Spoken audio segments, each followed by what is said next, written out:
పండు ఏదైనా తినాలనిపిస్తుంది. మా చెట్టు జాంకాయలు ఉన్నాయి, కోసుకుందామా? జాంకాయలా? అవును, మీ ఇంట్లో చెట్టు ఉంది కదా, కోసుకుందామా? వెళ్దాం. సరే.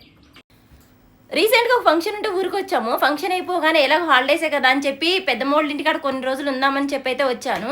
ఏదైనా తినాలనిపించింది, ఇంట్లో తినడానికి ఏమీ లేవు. పక్కనే తమ్ముడు ఉంటే ఏదైనా తిందామరా అని అడిగితే వాళ్ళ ఇంట్లో జాంకాయ చెట్టు ఉందని గుర్తు చేశాడు. నేను మర్చిపోయాను. వెళ్ళి మాకు నచ్చినన్ని జాంకాయలు కోసుకున్నాం. చిన్న కాయ కాసింది కానీ పండింది, అది పండింది. చిన్నవి పండవు కదా. జాంకాయలు అయితే చాలా తీయగా చాలా బాగున్నాయి. నచ్చినన్ని ప్లేట్లో కోసుకొని చెట్టెక్కి మరి కోసాడు మా తమ్ముడు. నాకు అందలేదు. ఒక దగ్గర కూర్చొని అందరం పీసెస్ కట్ చేసుకొని కారం ఉప్పు వేసుకొని తింటుంటే పుల్లగా తీయగా చాలా బాగున్నాయి.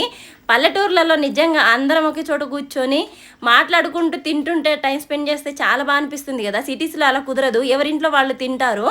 అందరం కూర్చొని కడుపు నిండా అయితే తినేసాము. జాంకాయలు అయితే చాలా బాగున్నాయి.